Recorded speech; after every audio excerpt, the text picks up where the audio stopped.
All right, everyone, welcome back to Like Literarily. Like literarily. Oh, Like like Literarily. literarily. Let us introduce ourselves once again. I am Alicia. I'm Rylee. And I'm Alexis or Momo. And additionally, Riley's going to be representing a fourth person. I know I'm gonna be representing my husband. He's a little Mike shy, I guess. LOL, because his name's Mike Mike. Shy. Yeah, he does. He was like, I don't think I want to record, but I'll write up a paragraph for you to read. LOL. And why do we have Mike as an honorary guest today? Oh, so today we're gonna be reviewing a boy book. Basically, we have realized that we read a whole lot of chick lit, and we wanted to step out of our comfort zone and read a book recommended by our partners, and our lovely viewers voted from the three choices, and Mike's one. So we are reviewing World War Z by Max Brooks today.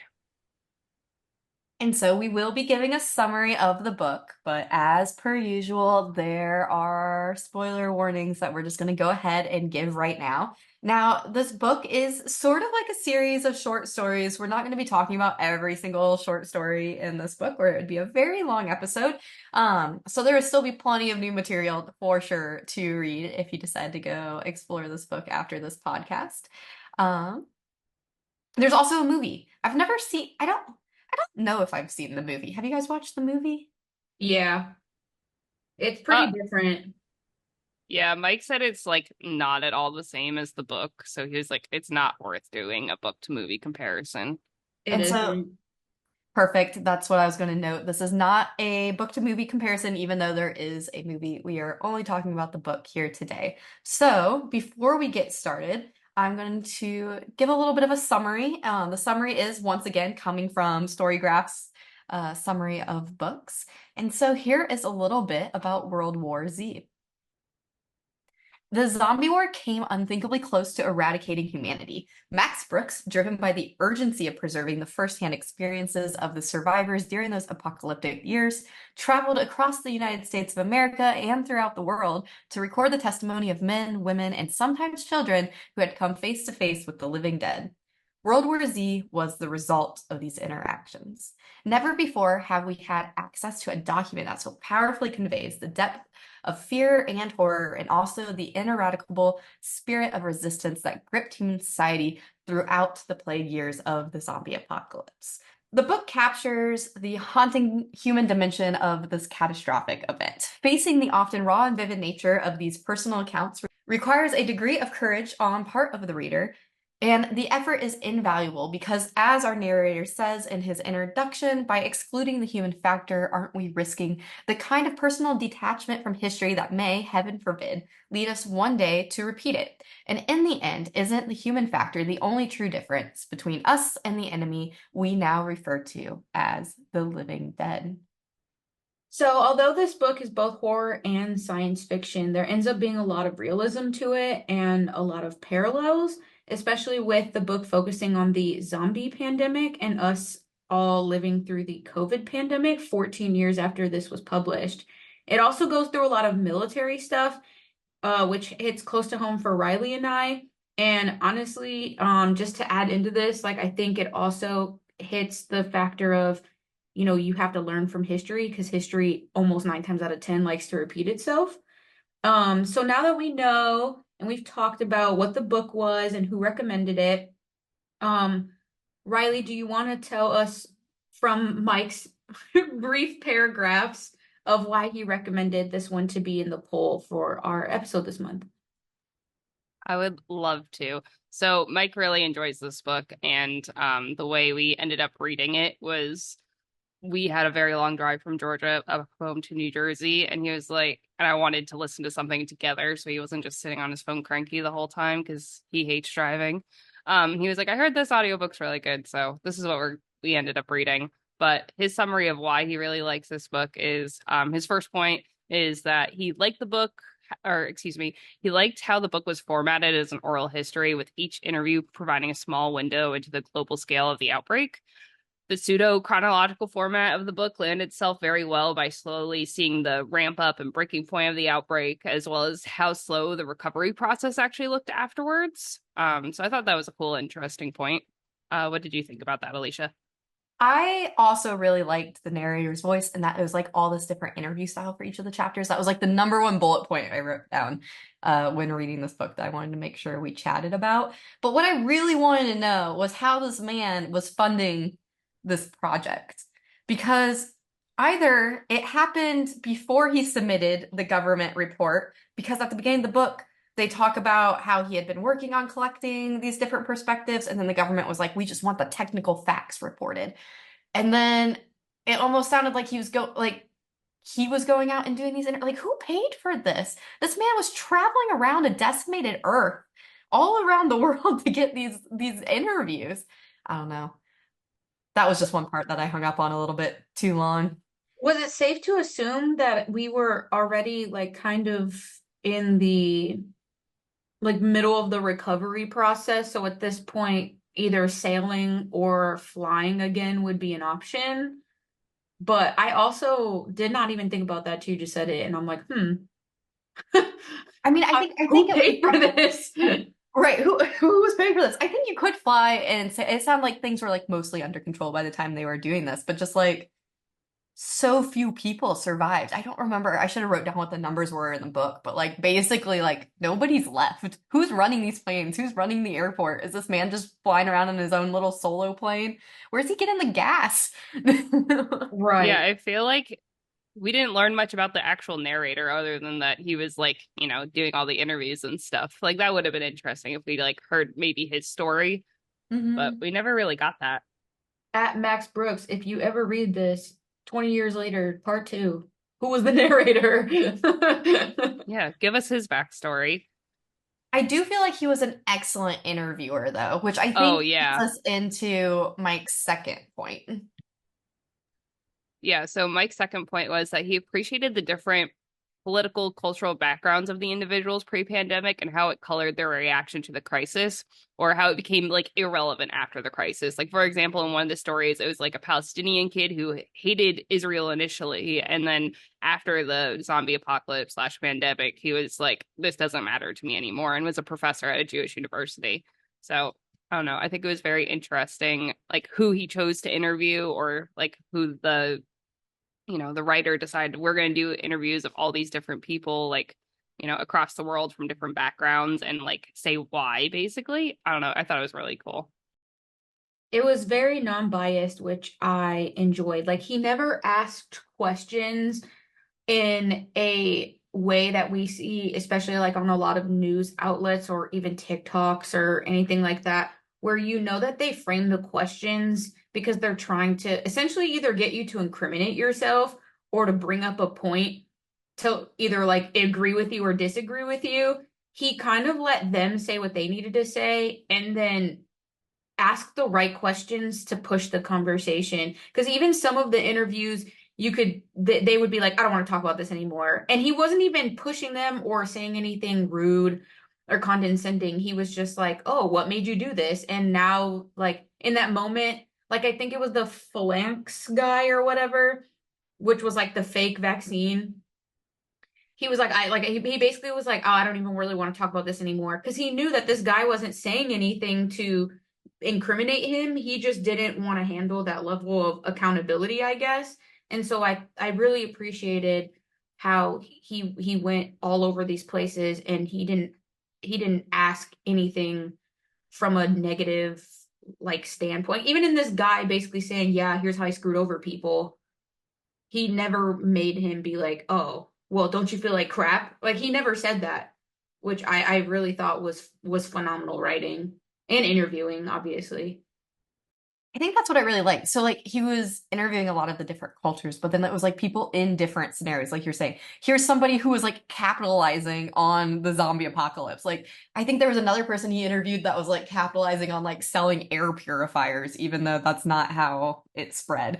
But then he also talked to like war heroes. He was talking to children, who may have like lost their parents. He's and like how their experience of like growing up was, or talking just like somebody who was in a skyscraper when it occurred and didn't realize and then was stuck in the skyscraper and needed to escape. Like it was everybody was like in a different scenario, but it really like painted the picture about how um just like anybody was being impacted by this event, not just cultural wise, but like as an individual as well, if that makes sense.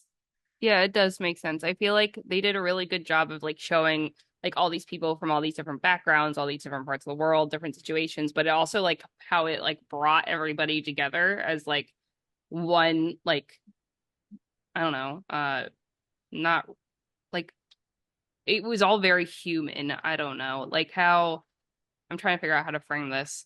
Like it how like everybody had different experiences, but it was all like still common ground. Like it brought people together in like a terrible way to like fight against like the zombie apocalypse and zombie pandemic.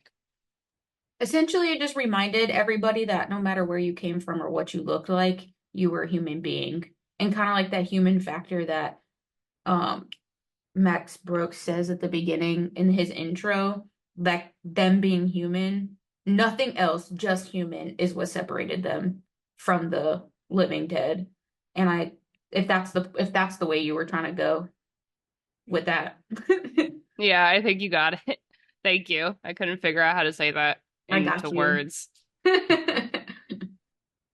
Okay, going into Mike's next point, he thought it was really interesting that one of the critiques posed about like the Battle of Yonkers, which was like a really like important battle in like World War Z, was that the tactic strategy used were laughably out of touch and were the tactic strategies leadership were trained to use for like a conventional near peer fight, like in military terms, like a Lisco fight.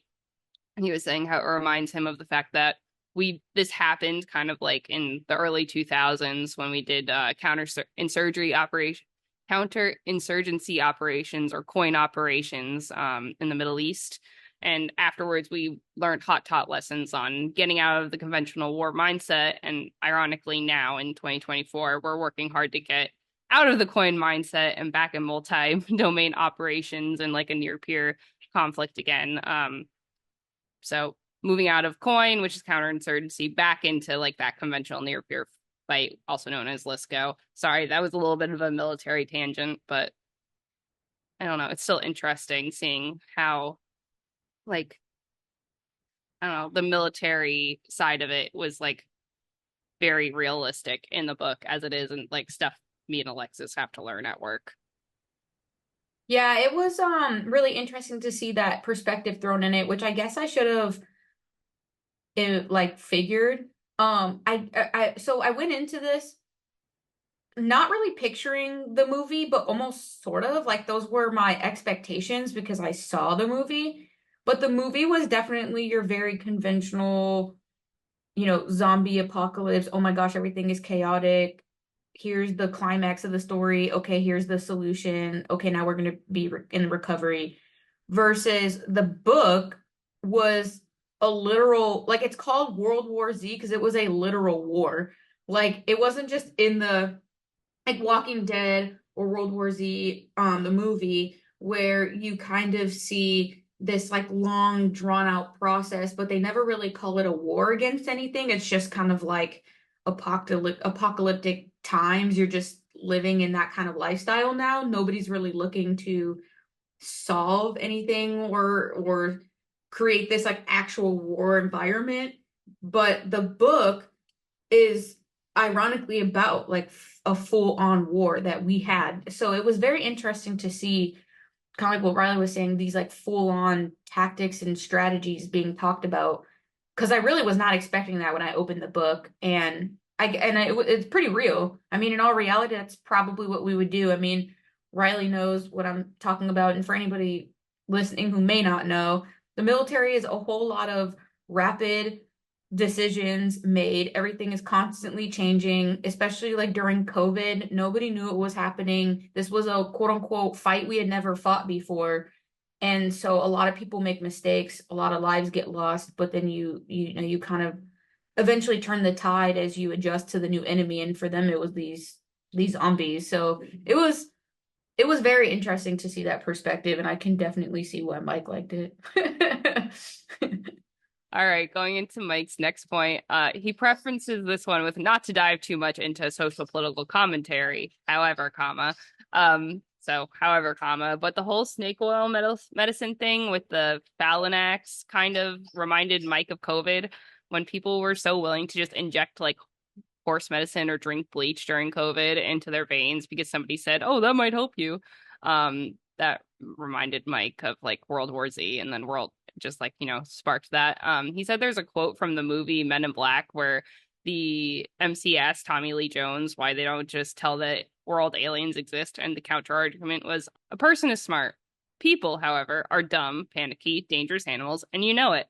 So basically saying like you get enough people in a tizzy about a global infection and people are bound to make dumb, uninformed decision off baseless assumptions.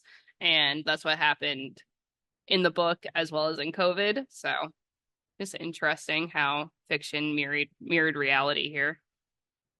That's what I found. So I hadn't read this book before we read it for this recording, and so obviously I read it for the first time after COVID. And so it was really interesting to be reading this book about this global pandemic, except in the case where the people are turning into zombies. And like comparing it to the fact that like we did just go into a lockdown around the world like 4 years ago. And so like I couldn't help like if I read a strategy about how they were dealing with the zombies, I was like, what if we would have done something like that for COVID? Or just thinking about the parallels with it where cities were getting hit harder because there was a bunch of people, so it was easier for a zombie to find another person to infect. I mean, we saw that with COVID as well. People were closer together, and so you saw uh, more cases in urban spaces. And seeing some of those parallels, I think it's just really fascinating because there's a lot of essays and reports on how like science fiction can help prepare. A lot of times it's like technology innovation follows science fiction because like once somebody's brainstormed it, somebody else is like, well, how do I make that? But this is more of like a thought exercise kind of parallel thing. I don't know. It made it hit a little harder, knowing we had this worldwide pandemic experience now that you could parallel to the zombie worldwide pandemic in the book. Alexis, I think you had some opinions on this. I did. So kind of like I was saying in the beginning and then into the last point that we were talking about, COVID was a fight that we had never really fought before. Like even when we heard things like in the news about Ebola or the swine flu or, whatever, the areas in which it hit really was pretty isolated. Versus COVID, I mean, it was like once it spread, it was just spreading like wildfire.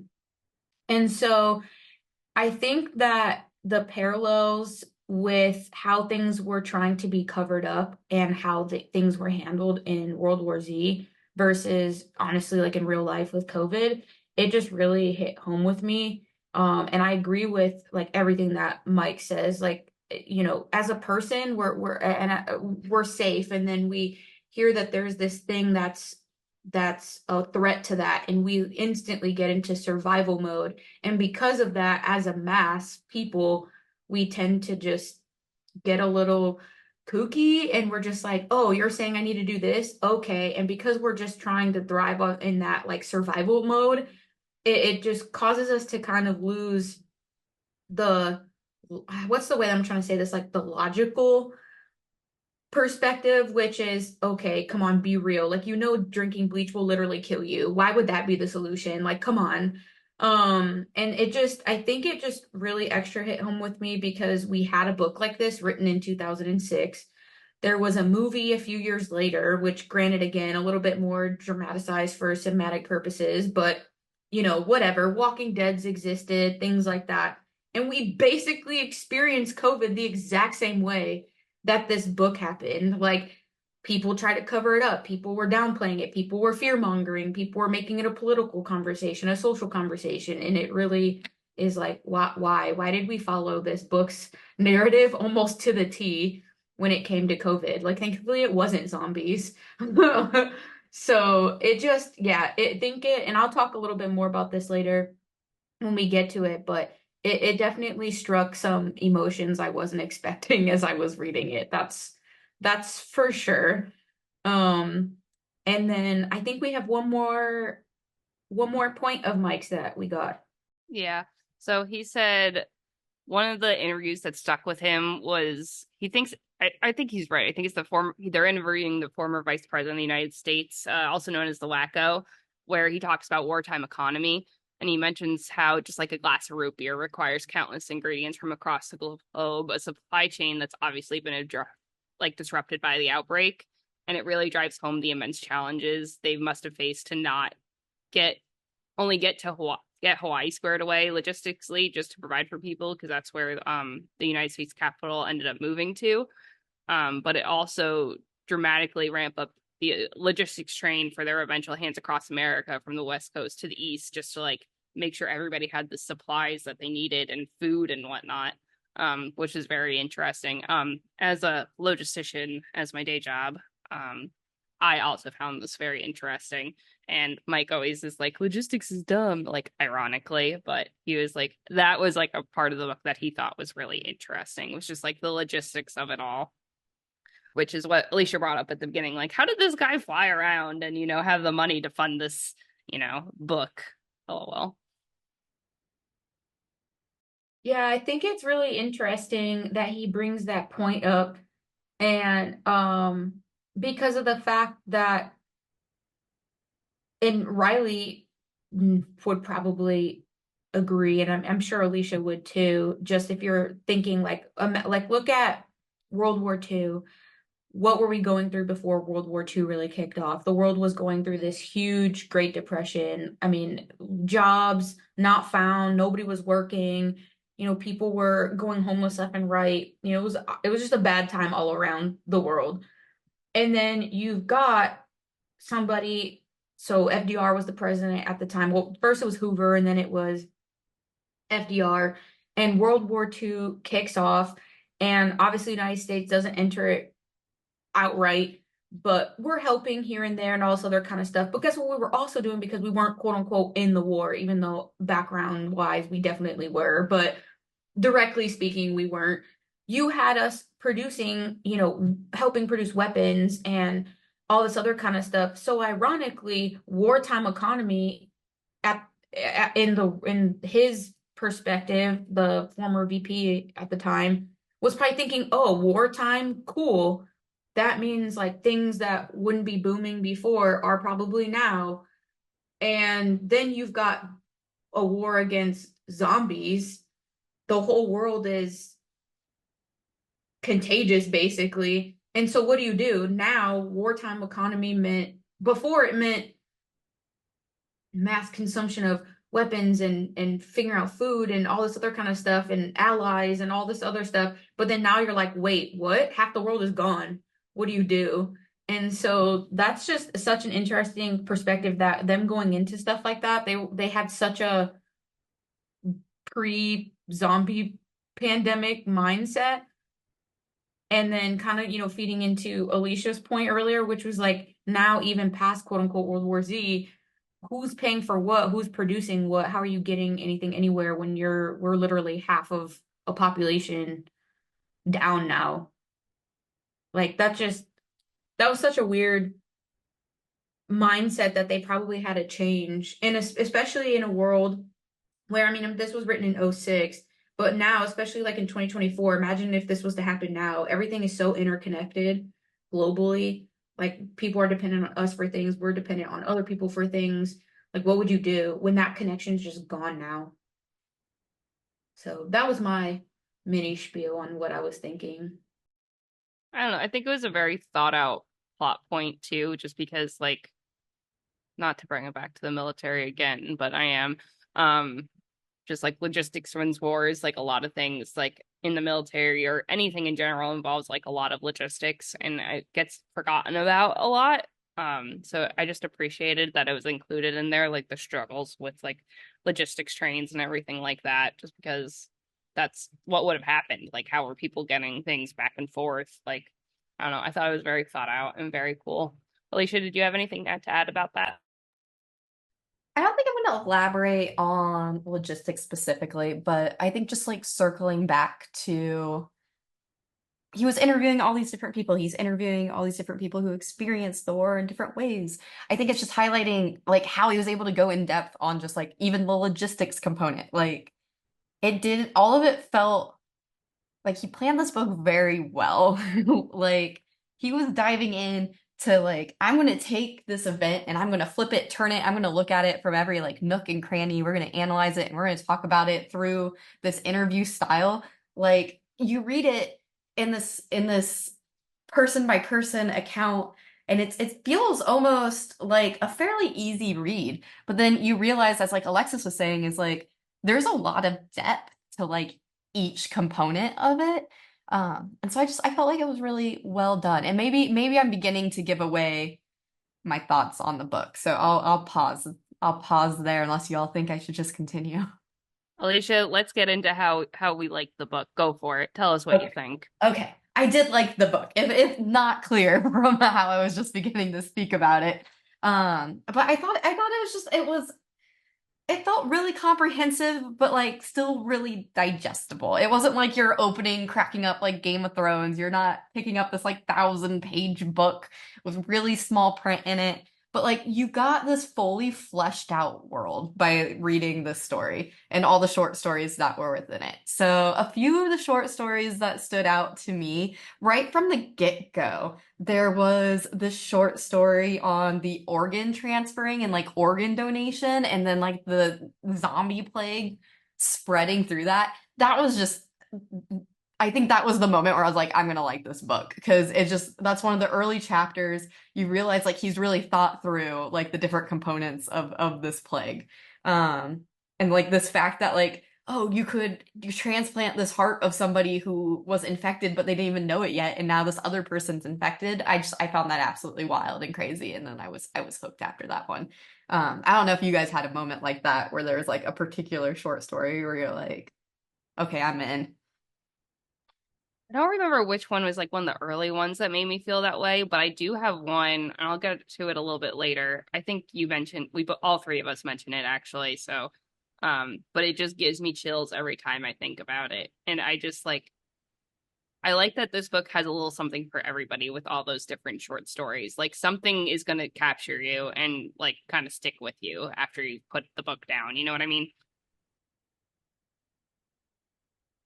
I would agree with that. Yeah, there's just like so many different moving parts. So yeah, a few of the other short stories I liked. I alluded to the skyscraper one, which was this like data nerd who was doing all this data mining and started data mining like trends for zombie behavior. And I thought it just went to show how like everybody could have a skill set that could somehow be applicable in this world. And so I found that one to really stand out. There was one with a pilot that really stood out to me, but I think Riley's going to elaborate on that one, like she just hinted at. But the other one that really stood out to me was in the recovery stage. So then on the flip side of the book from the organ transplant one, of like how are communities coming back together? Like you have to have trust that like the people you're with are not infected, and then also you're like rebuilding up the world that's been raised by zombies at this point. And one that really stood out to me was the community had like reassigned jobs, and like people could see the local impact of whatever they were doing within their little small communities now. And so the person who was being interviewed was just talking about all the pride that people felt by being able to give back to their communities, whether they're like, I caught this fish and somebody was able to eat this fish, just like versus like, oh, when you're a finance bro, you go and move some numbers around and you're getting rich and somebody else is probably getting rich, but like, what's really happening here? So having these jobs that like were really tangible, were helping build up a sense of community again among people. I thought that chapter was, I really liked that chapter of that community building concept. And then another thing that I found at least entertaining through the short stories, particularly through the second half of the book when he's interviewing how everybody was like responding to the zombies in different environments, whether it be cities, whether it be underground, whether it be rural, whether it be up in the north in the cold. Everybody was convinced like they had it worse. And I like how he just kind of left it up to the reader to decide like who had it worse. Like I circling back to what Alexis said, like the bias he didn't bias you. He was like, you can form your own opinions here. And so I really like that aspect of teasing through that war response section as well of the book. So yeah, that's kind of what I thought. Alexis, how about you? So I didn't hate it, but I didn't love it. So probably right around the same as Alicia. I liked it. I rated it like 3.5 to 4 out of 5. Personally, I just had a lot going on, so I don't think that I was in the right mental capacity for reading this. Like I said, I had the movie kind of more in mind. So when I picked up the book and realized, oh, this is like a whole different ball game, it brought and surfaced a lot of emotions I don't think I was really ready for. So I definitely recommend on making sure that you can take on a lot of just emotional, political, and even mental turmoil from each person's perspective, just because kind of like at the beginning of this episode, when you're listening, we mentioned that it's a lot of almost what feels like short stories for these interviews. And so some, are a little more distraught. Some are kind of messed up. Some are a little, a little bit lighter. Like they didn't really go into too much depth. Some of it's you could tell, like especially at the beginning, and some of the stories that took place in the United States, like before it really hit the United States. That you could tell like they weren't really super fearful of what was going on. They were just kind of confused. So I think he invoked a lot of emotions I wasn't expecting, but I do want to say with that, I rated it on the higher end because I genuinely would still recommend it, especially the audiobook. And excuse me, I said Alicia. Rylee will go through that a little bit more when she shares some of her thoughts. But like I said, I really enjoyed the layout of it. The individual stories, the interview type of style was just super intriguing. The audiobook honestly made you feel like you were just talking to each person yourself. The short story vibe was kind of nice because honestly, I feel like if you like read the book and then wanted to just randomly read a story later because you enjoy that story, you could. Even though it was like this giant timeline of pre-pandemic to pandemic to the kind of major turning point to the war actually going on into the recovery process. Each person's story felt like a singular piece, which is kind of what Alicia was saying. Like the interviewer never made you feel as a writer that they were trying to tell you whose story was the most important out of everybody's. I really think that the way that he wrote it was just genuinely phenomenal. I mean, he wrote it, and I mean, the whole time it made me feel as if this was an experience I was having right there with these people. Just how he captured it and how he captured these varying human responses to an event like this was just it was just so good.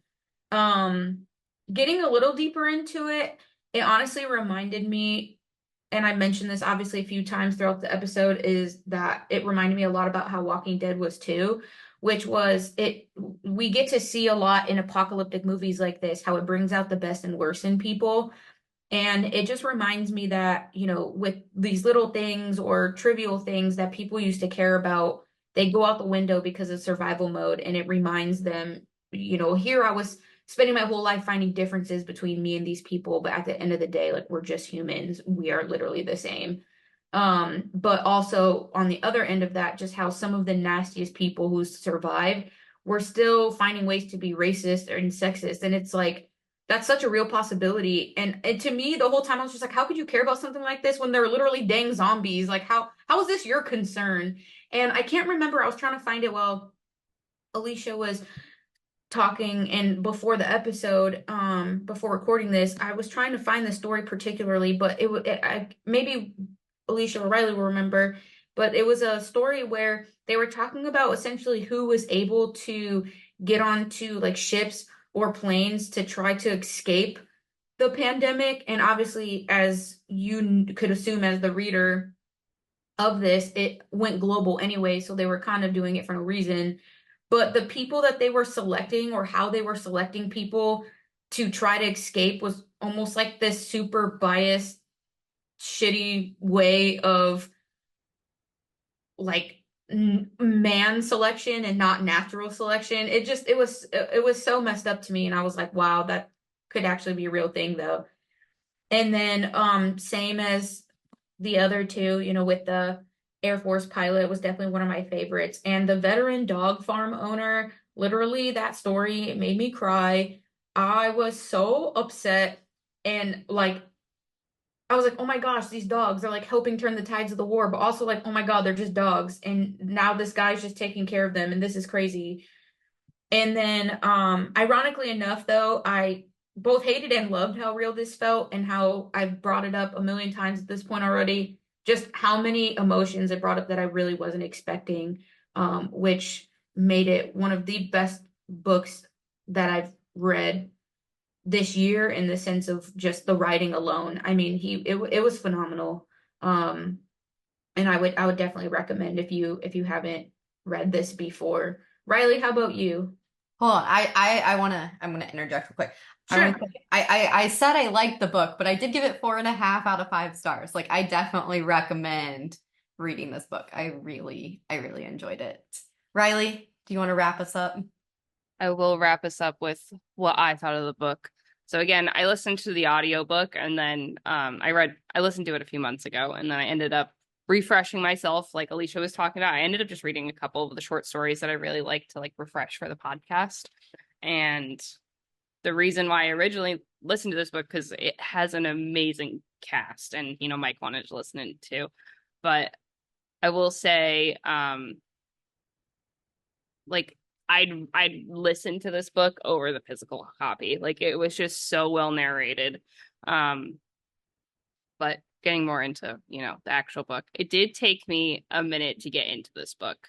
You kind of jump into like the world where everyone had lived through the zombie pandemic, so they know what's like happened throughout the world, like is like the perspective that you jumped into, and you go in being like, what the heck is this book about? So you're kind of like finding out what happened as you go along. So like the first few chapters, I was like, I'm like confused. And then after that, I was like, wow, this is really thought out and really cool. And I kind of like how it started off. Um, but yeah. So as I went on, I got really invested into it. I loved a lot of the short stories, but particularly the one of the family going north to Canada during the winter was like completely heartbreaking to me. And just like listening to her like have commentary about her parents and going north to Canada, and they thought this was going to be like what would save them, and then it ended up like not being that, and like the lack of food and everything else became like I don't know. It was just like completely heartbreaking to me. And it like, oh, it's so like icky, but it's also like so real. I don't know. And then the one that also gives me chills is the one about the female military pilot that we talked about earlier and about how she had down aircraft and had to find a way out. And she ends up being on the radio with somebody. And at the end, you're kind of like, I don't want to like spoil it because it's like so powerful. But at the end, it really leaves you thinking about like what actually happened. And it was just like, I don't know, I just got chills talking about it because I think it was like such a good story. And I think that other people need to like listen to it. Um, and I just feel like overall, the way that Max Brooks portrayed the human experience in terms of the pandemic and the war ended up being really real. I gave this book 5 stars. Like, and I don't read books like this normally. So I think it really did like open up like a new genre for me. I also just really appreciated the audiobook. Like each chapter is kind of like reading an NCIS or SVU episode, but like, and it really just made it come to life. And the voice acting and actors are incredible. Like you have Common, Mark Hamill, Rob Reiner, Martin Scorsese. Like, how can that be at all bad? Um, like it was just so good. And then, but yeah, I've like been like when we were like, oh, let's like see what books like our like partners recommend. I was like so excited because I'd been itching to read something like World War Z or World War Z again for a while. So I was like campaigning to listen to this book. I'm not gonna lie because I loved it so much. What about you guys? Do you think this opened up like a new genre for you guys or not really? I mean, I don't know if I'd say a new genre. In the last year and a half, I've been reading a lot of romance and fantasy, and romantasy, which I don't mind. I really enjoy. But like growing up, I was a complete nerd and read all the time and read a ton of sci-fi, read a ton of just like, I don't know if coming of age, I don't think coming of age is the word I'm looking for here, but like I read a ton of those books that were like, I'm a man going out west for the gold rush. American novels. I don't know. I like this felt just at home with a lot of books that I've read growing up. So I really enjoyed it, and it was nice to revisit those spaces rather than the romance and fantasy side of things. Yeah, I don't think it was like a new genre necessarily for me. I definitely think that I'm a little bit more of a fantasy, romance, historical fiction kind of gal, but I do dabble in suspense and thrillers, and I actually really haven't read a horror, full-on horror book, and I guess this could almost kind of fall into that. I think most of the dystopian books that I've read are like not unrealistic things, but a little more out of touch versus, I mean, I think they've like scientifically quote unquote proven that zombies couldn't actually happen. But I mean, the way that some of the drugs that people have, mentioned have been tested, like the way that they kind of alter you or whatever. I mean, I guess that could sort of fall into that line. So I think like I said, it hit a little too close to home for me. I think I prefer to read some of your lighter things or maybe less realistic, I guess. But I really did enjoy the realism in this book. It was definitely very real feelings. And I think if I read this maybe sometime earlier or maybe in the future when I had a little bit less going on, I probably would have been able to handle it a little bit more, have a little bit more capacity for it. But like I said, I really did enjoy it. The audiobook, Rylee suggested to me once. I was like, hey guys, this is kind of a lot for me right now. And that helped me get through it a lot faster. I think the way that I was digesting it through the audiobook was a little bit easier for me.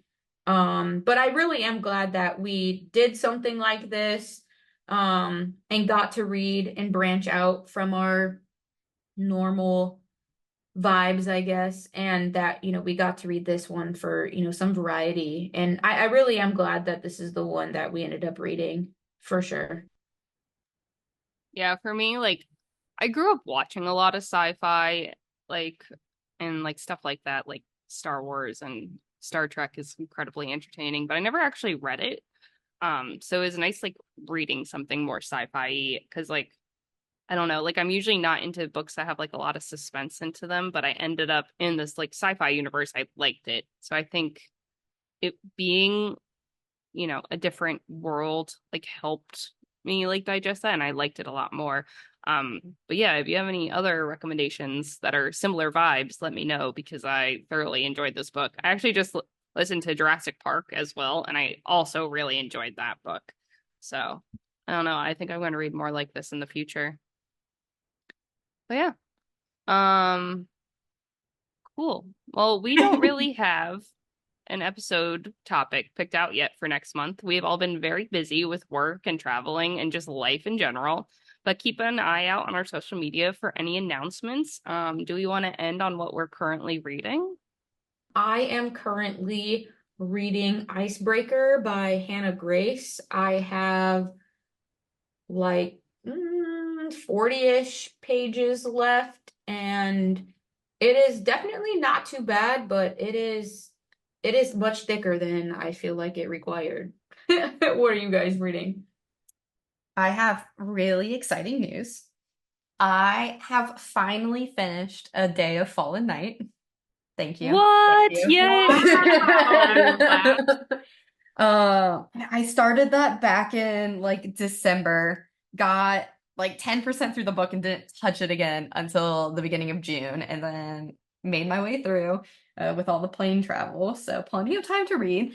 And so I am in between books, but I will be starting The Priory of the Orange Tree next. I have it checked out, so that's the next stop.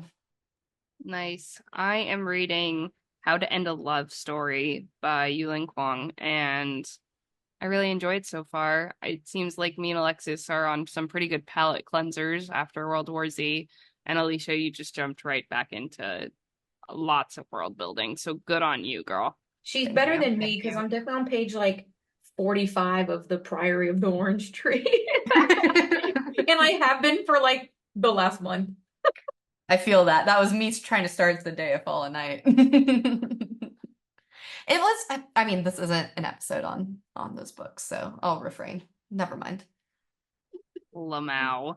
Well, you can Alrighty. check our social media pages, Momo's Bookshelf, Alicia Helmrich, Rylee Tries Hobbies, for our personal opinions on the various amounts of books we read.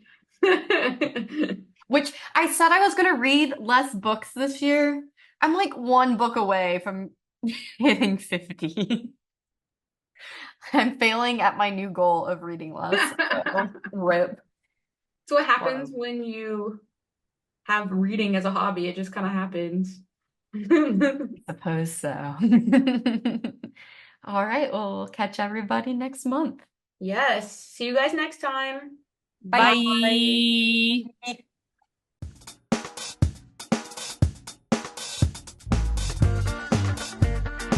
I about hit end instead of stop recording. Oops. Abrupt stop.